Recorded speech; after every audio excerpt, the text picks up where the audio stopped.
Hi hello అండి, అందరికీ నమస్కారం. వెల్కమ్ టు అవర్ ఛానల్ స్వయం కృషి క్రియేషన్స్ అండ్ ట్రెండ్స్. ఎప్పట్లాగే కొత్త రెసిపీతో మీ ముందుకు వచ్చానండి. చక్కగా చివరి వరకు వీడియో చూడండి, మీకు చాలా హెల్ప్ అవుతుంది ఈ రెసిపీ.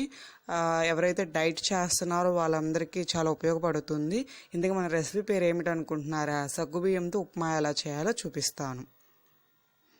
ముందు నేను సగ్గుబియ్యము ఒక హాఫ్ కప్ తీసుకున్నానండి. ఇవి మినిమం 2 hours వాటర్లో నానబెట్టుకోవాలి. అంతకుమించి ఎక్కువసేపు పెట్టుకున్నా పర్లేదండి. తర్వాత పచ్చిమిర్చి ఒక 4 తీసుకున్నాను, పొడుగ్గా కట్ చేసి పెట్టుకున్నాను. మనకి పొడుగ్గా ఉంటేనే నీట్గా ఉంటుంది కాబట్టి పొడుగ్గా కట్ చేసి పెట్టుకున్నాను. తర్వాత మనం ఆనియన్ క్వాంటిటీ ఎలా తీసుకోవాలంటే, మనం సగ్గుబియ్యం ఏ క్వాంటిటీలో తీసుకున్నామో ఈక్వల్ రేషియోలో ఆనియన్ కూడా తీసుకోవాలండి. ఆనియన్ కూడా పొడుగ్గా కట్ చేసి పెట్టుకోవాలి. ఫ్రెండ్స్, మనకు కావాల్సిన ఇంగ్రీడియంట్స్ ఏంటో చూసేసాము. ఇప్పుడు ఏం చేయాలంటే, పెనం పెట్టుకొని ఆయిల్ ఒక 2 teaspoons వేసుకుంటే సరిపోతుంది.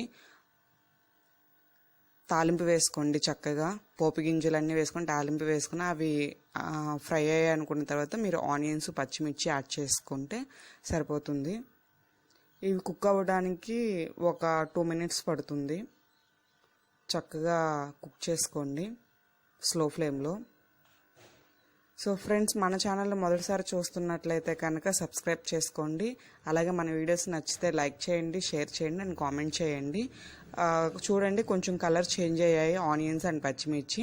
కరివేపాకు యాడ్ చేసుకోండి. కొత్తిమీర పుదీనా కూడా యాడ్ చేసుకోవచ్చు, బట్ నేను కరివేపాకు మాత్రమే యాడ్ చేసుకుంటున్నాను.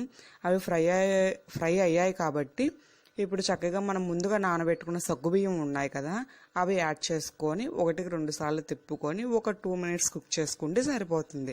చూసారుగా, చాలా సింపుల్ అండి, ఎక్కువ శ్రమ పట్టదు, కానీ తినడానికి ఉంటుందండి, చాలా బాగుంటుంది. మీరు డెఫినెట్గా ట్రై చేయండి. ఎమ్మీగా అలా స్పైసీగా పచ్చిమిర్చి ఉంటూ ఆనియన్ ఫ్లేవర్ తెలుస్తూ చాలా బాగుంటుంది. కొంచెం సాల్ట్ యాడ్ చేసుకోండి, అంటే కొంచెం మీన్స్ మీ రుచికి సరిపడా సాల్ట్ యాడ్ చేసుకోండి. ఆ సగ్గుబియ్యం మెత్తగా మన పళ్ళ కింద తగులుతూ ఉంటే చాలా కమ్మగా ఉంటుందండి. ట్రై చేయండి. చాలా చిన్న రెసిపీ కాబట్టి మీకు ఎక్కువ సమయం పట్టదు కాబట్టి ట్రై చేసి నాకు కామెంట్ చేయండి. ఏం లేదండి, ఇంకా అయిపోయినట్టే. చక్కగా ప్లేట్లోకి సర్వ్ చేసుకుంటే సరిపోతుంది. చూసారుగా ఎంత కలర్ఫుల్గా ఉందో. కొంచెం కరివేపాకు వేసుకొని గార్నిష్ చేసుకొని చక్కగా వేడివేడిగా తింటుంటే చాలా బాగుంటుంది. మార్నింగ్ టైంలో తినొచ్చు, ఈవినింగ్ టైంలో తినొచ్చు. ఒకవేళ మీరు పాస్టింగ్ ఉండాలి లేదా డైట్ మెయింటైన్ చేస్తున్నారనుకున్నప్పుడు ఈ ఫుడ్ తీసుకుంటే చాలా లైట్ ఫుడ్ అండి. సో డెఫినెట్గా నచ్చుతుంది.